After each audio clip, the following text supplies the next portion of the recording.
Hola, muy buenas tardes. Vamos a comenzar nuestra primera clase. Esta nos va a servir de introducción para futuros temas. No por ello es menos importante, ya que es la base por la cual elegimos pareja. Pero muy pocas veces en la vida nos ponemos a pensar sobre esto. Pero llegó el momento. Primero que nada, me gustaría decirte que vamos a platicar sobre el apego. Y para ello me gustaría compartir contigo, pues, unos ejemplos, ¿no? Y es que todo comienza cuando somos pequeños. Piensa en la siguiente situación. Acabas de llegar al hospital para ver el hijo recién nacido de un familiar. Cuéntame, ¿cuál crees que es la característica más distintiva del ser humano en el momento del nacimiento? Piénsalo bien. Cuando hago esta pregunta, la mayoría de las personas dicen la dependencia, pero no es así. La dependencia es consecuencia de esta característica que te invito a que reflexiones. ¿Alguna idea?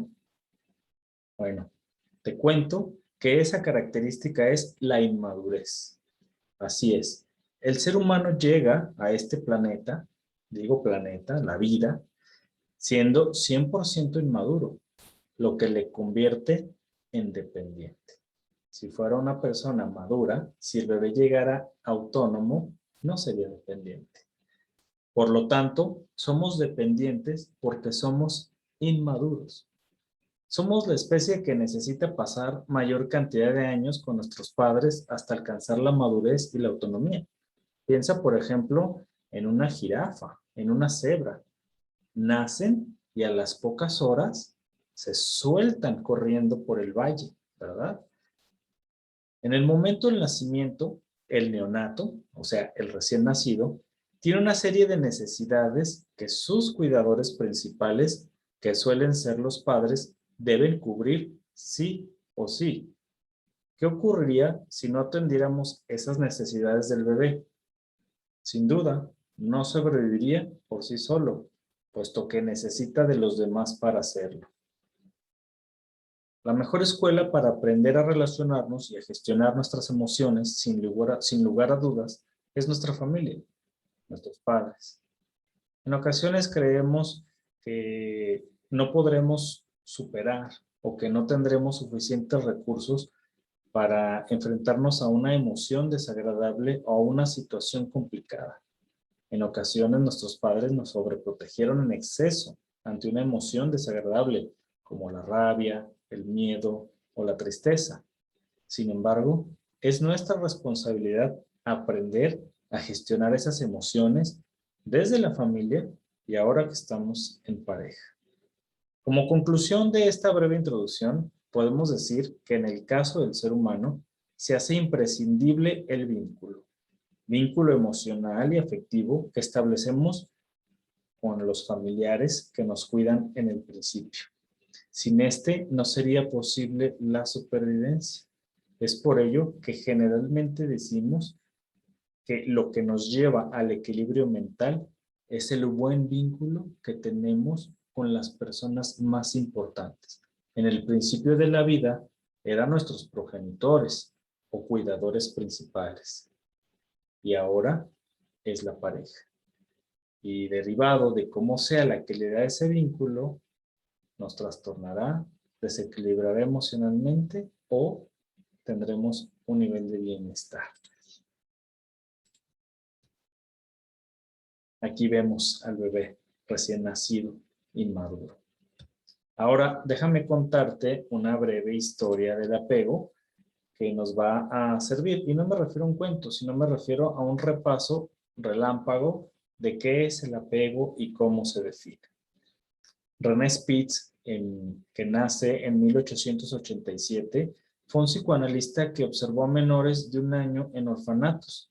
Dedicó mucho tiempo de su carrera a observar estos neonatos y las consecuencias que los pequeños vivían en la primera infancia por su orfandad. Y él notó que su escaso movimiento, la tristeza y la falta de cariño habían generado muchos estragos. Esto llamó la atención de Spitz. Muchos de esos niños llegaban a morir Eran menores atendidos por un personal sanitario cambiante y desbordado de tareas. A todas las consecuencias que sufrían los niños de los orfanatos se les denominó hospitalismo. Años más tarde, Harry Harlow, que nace en 1905 y muere en 1981, ya más contemporáneo, realizó con macacos fesus un estudio que por cuestiones éticas hoy día no se podría llevar a cabo.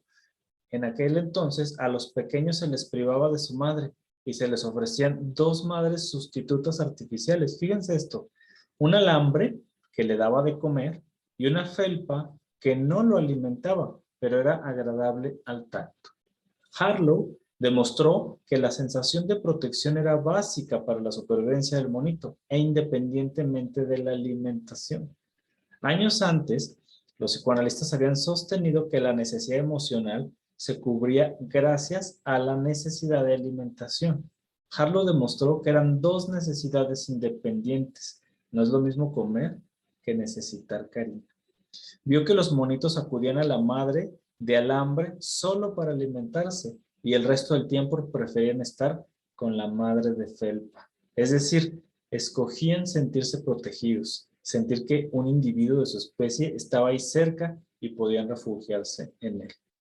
A mediados del siglo pasado fue John Bowlby, que nace en 1907 y muere en 1990. Él estableció la teoría del apego gracias a estos hallazgos de Spitz y Harlow.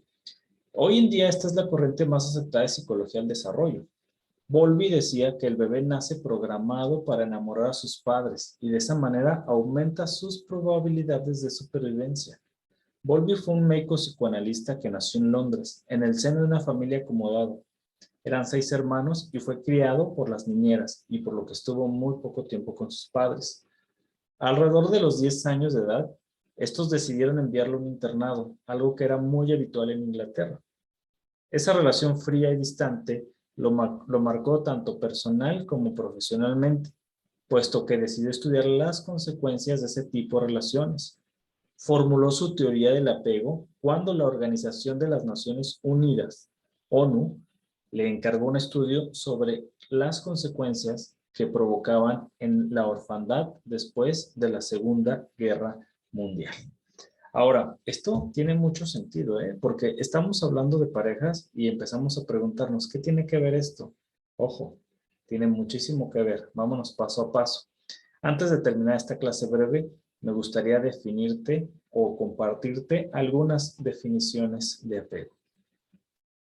Existen muchas definiciones sobre la relación o el vínculo de apego. Algunas más generales y otras más específicas. En nuestra opinión, digamos, una muy buena definición de apego es la siguiente. Es un vínculo afectivo de fuerte intensidad, en dos direcciones, pero asimétrico, entre el niño y sus padres, cuidadores principales. Vamos a aplicar esto a la pareja, ¿te parece? Existe, fíjate esto, ¿no? Es un vínculo afectivo. Es decir, ahí hay una necesidad emocional, no solo hambre. Ojo, ya lo vimos en los monitos. Entonces estamos hablando que es un vínculo afectivo de fuerte intensidad. No puede ser leve, no puede ser ocasional, de fuerte intensidad. Bidireccional, es decir, de dos lados. En el caso del niño es el niño y su madre, el niño y sus padres. En la pareja, pues en los dos miembros de la pareja. Diferente, digamos, el ejemplo entre los padres y la pareja, pero dice una cosa aquí muy importante, bidireccional, pero asimétrica. Es decir, que estableció un contacto de tipo emocional entre el niño y su figura de apego. De ahí que digamos que la relación es en ambas direcciones, pero asimétricas. O lo que es lo mismo, podríamos decir que va creciendo con el tiempo.